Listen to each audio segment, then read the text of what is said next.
Shri Ram,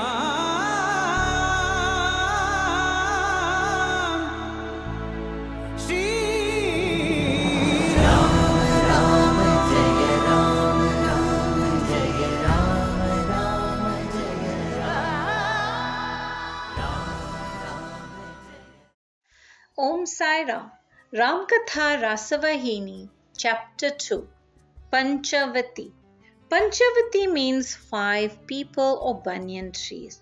Rama wished to stay at Panchavati as advised by sage Agastya. Rama asked Lakshmana to choose a spot along the Godavari river and build a little cottage, charming as he wished.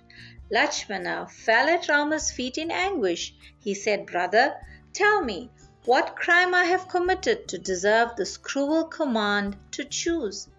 There is no likes in me to say I. How then can I choose according to my wish a spot for the cottage?" Rama said to Lakshmana, "I am delighted at your purity of devotion. Do not take this to heart. Come, let's go together with Sita and choose a spot." The hermitage was built and Lakshmana was praised. The 3 of them spent their days happily in their cottage. Many ascetics trekked and came to offer their homage and receive Rama's darshan. Many came for spiritual advancement.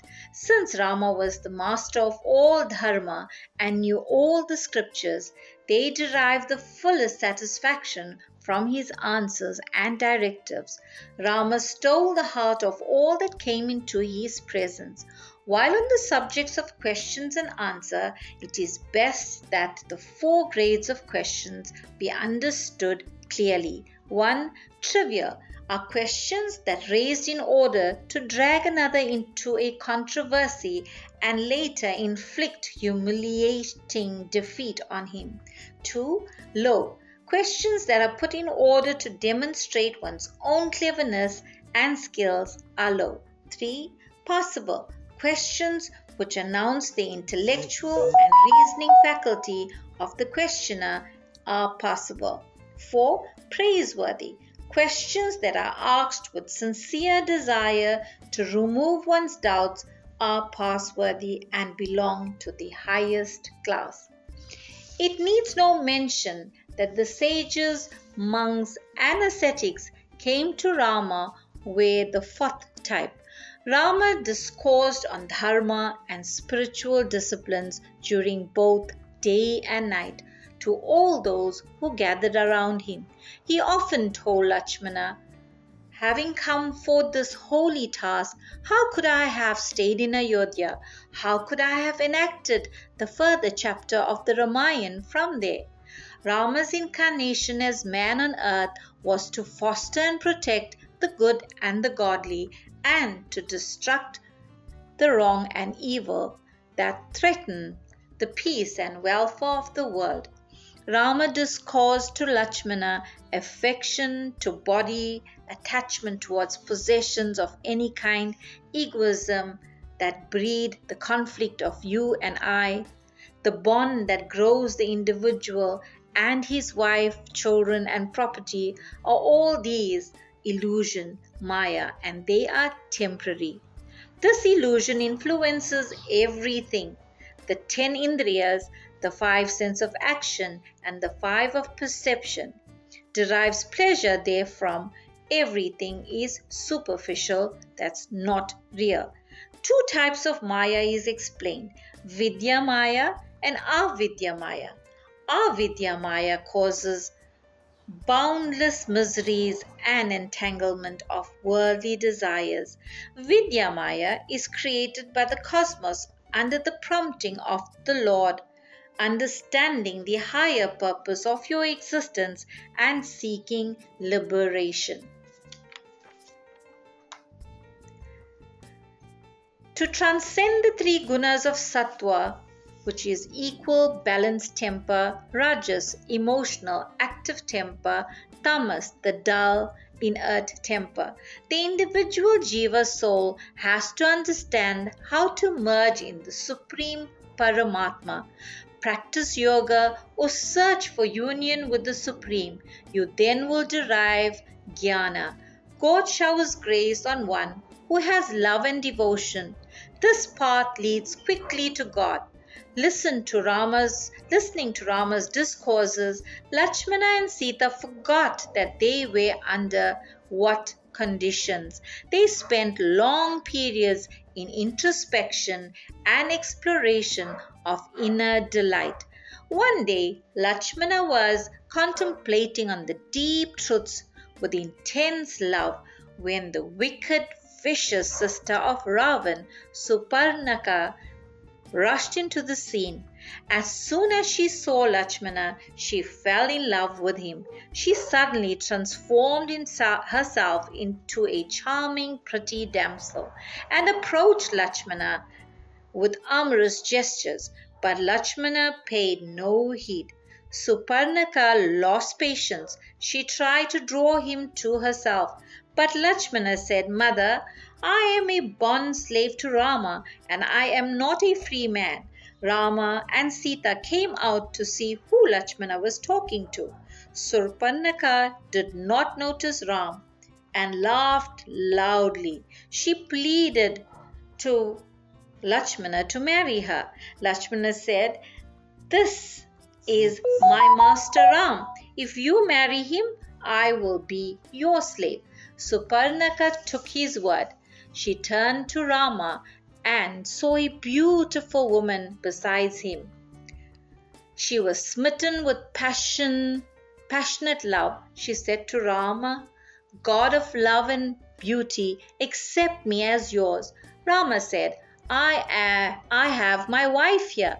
Lakshmana has a wife, but she is not here." They ridiculed her, sending her to and forth. Surpanaka was angered and took on her demonic nature.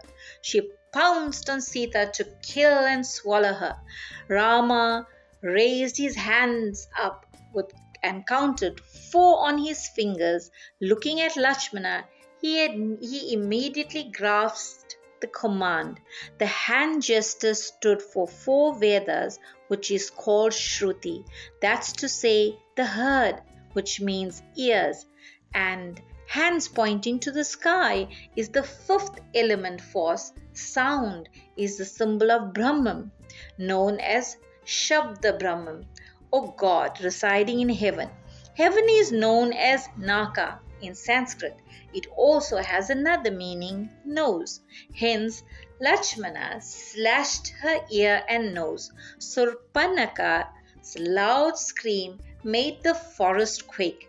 She assumed her demonic form and yelled, "I will bring my brother Ravan here and take revenge." She went to the demon chieftains Karna and Dushan and in the Dandaka forest, and she wailed. She informed them of what happened. They were angered and took an army of 14,000 demons and marched towards Rama and Lakshmana. Rama was aware of their approach. He directed Lakshmana to keep Sita in a cave and be on guard, and "Do not worry about me. Nothing will happen to me." At the sight of Rama, the demons saw billions of blinding flashes emanating from his hands. His arms appeared to their eyes as huge multi-hooded serpents.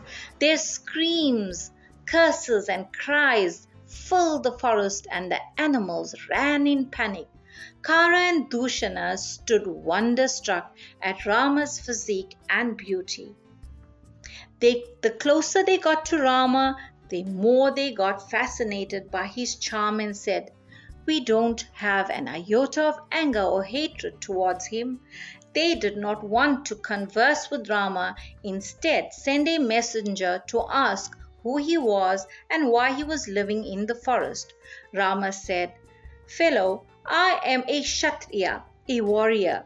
I am not afraid of even of the god of death. If you have the capacity, come, give me a battle and win, or else return home, every one of you, and save yourselves. I shall not kill those who run away from the battlefield." The messenger took this to Karna and Dushana. The brother took up weapons and shot missiles upon Rama. Rama cut them into pieces. Rama then let loose the arrow called Sammohana, which had the effect of deluding the army, as each saw the other as their enemy, shouting, "Rama is here! Rama is here!" and killed each other. Karna and Dushana too died. Suparnaka lost no time to appear before her brother Ravan. He asked who inflicted this great injury on her. Ravan, shocked, said, "Tell me fully what happened." Ravan consoled her. He inquired and investigated what really happened at Panchavati. Suparnaka said to Ravan, "Rama has a woman with him who has the beauty beyond words. I have never so far set eyes on such perfect feminine beauty. She is the goddess of love in human form." Here ends the chapter 2 of Panchavati, the site of Sita's abduction. Jai Sai Ram.